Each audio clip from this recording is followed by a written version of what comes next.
जय श्री राधा कृष्ण भगवान जी की, जय श्री गौरी शंकर भगवान जी की, जय श्री शिव महापुराण की, जय श्रावण मास की। मंदिर श्री बंसी वाले महात्मा यूट्यूब चैनल की ओर से हम आप सभी भक्तों का हार्दिक अभिनंदन करते हैं। आज हम आपको सुनाने जा रहे हैं श्री शिव महापुराण के पहले खंड के 14वें अध्याय की परम पावन कथा। इससे पहले आप अध्याय 1 से लेकर अध्याय 13 तक की कथा को हमारे चैनल पर सुन चुके हैं। तो अब श्रावण मास के इस पावन महीने में हम आपको सुनाने जा रहे हैं श्री शिव महापुराण के पहले खंड के 14वें अध्याय की परम सुंदर कथा, जो कि इस प्रकार है। देवऋषि नारद जी ब्रह्मा जी से मुस्कुराकर कहने लगे हैं, हे पिताजी, अब आप अपने श्री हरि विष्णु भगवान जी के और भगवान भोलेनाथ शिव शंकर जी के लोकों का वर्णन कीजिए। यह बात सुनकर ब्रह्मा जी भगवान सदाशिव का ध्यान धरकर कहने लगे हैं, हे पुत्र, मेरे लोक का नाम सत्य लोक है।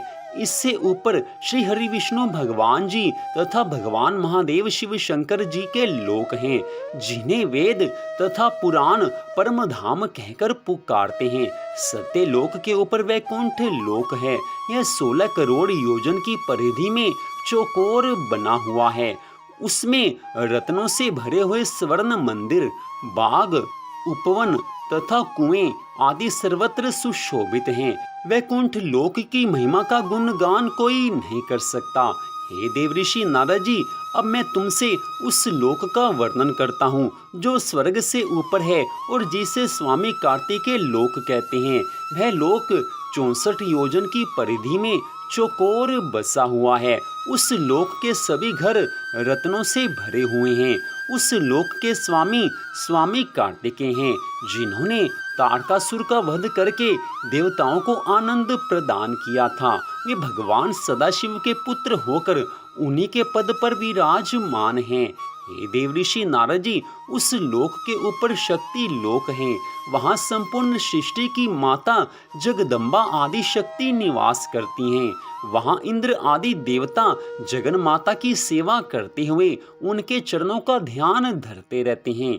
हे पुत्र, तुम्हें यह जान लेना चाहिए कि इस सृष्टि के संपूर्ण प्राणी उन आदि शक्ति की कृपा से ही ठहरे हुए हैं। वे जगदम्बा भगवान सदाशिव भोलेनाथ महादेव जी की अर्धांगिनी हैं। उन्हीं के अंश द्वारा मेरी पत्नी ब्रह्मानी श्री हरि विष्णु भगवान जी की अर्धांगिनी लक्ष्मी जी की उत्पत्ति हुई है। इसके साथ ही स्वाहा, स्वधा, सिद्धा, विश्वा तथा इंद्राणी की उत्पत्ति भी आदि शक्ति माँ जगदम्बा से हुई है। वह शक्ति लोक भली भांति सजा हुआ है, जिसका पूरी तरह से वर्णन नहीं हो सकता। हे देवऋषि नारद जी, शक्ति लोक के ऊपर शिव लोक है। वहाँ किसी को चिंता और मोह नहीं व्यापते हैं। जिस स्थान पर भगवान सदाशिव का सिंहासन है, वह स्थान परम सुंदर, परम मनोहर है। भगवान शिव जी के बैठने का सिंहासन रत्नों से जड़ा हुआ है। उसके पास ही भगवान शिव जी के तथा भगवती आदि शक्ति के अनेक निवास और विहार स्थल बने हुए हैं। उस शिवलोक का विस्तार 256 करोड़ योजन है।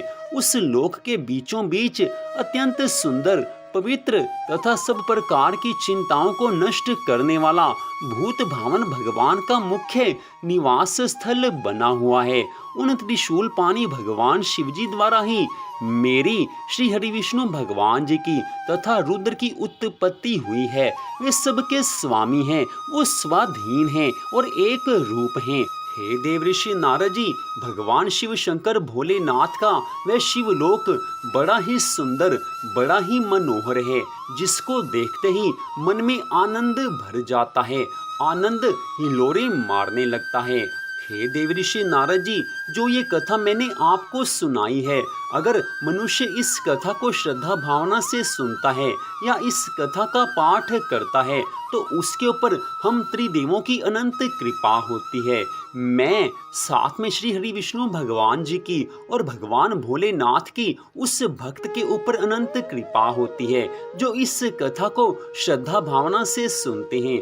मनुष्य अगर भगवान के चरणों में अपने मन को लगाता है तभी मनुष्य को सच्चा सुख प्राप्त हो सकता है, तभी उसके मन में आनंद आ सकता है। संसार के सुख, वैभव, भोग विलास में फंसकर अगर मनुष्य भगवान को भूल जाता है तो वो अवश्य ही इस संसार सागर में डूब जाता है।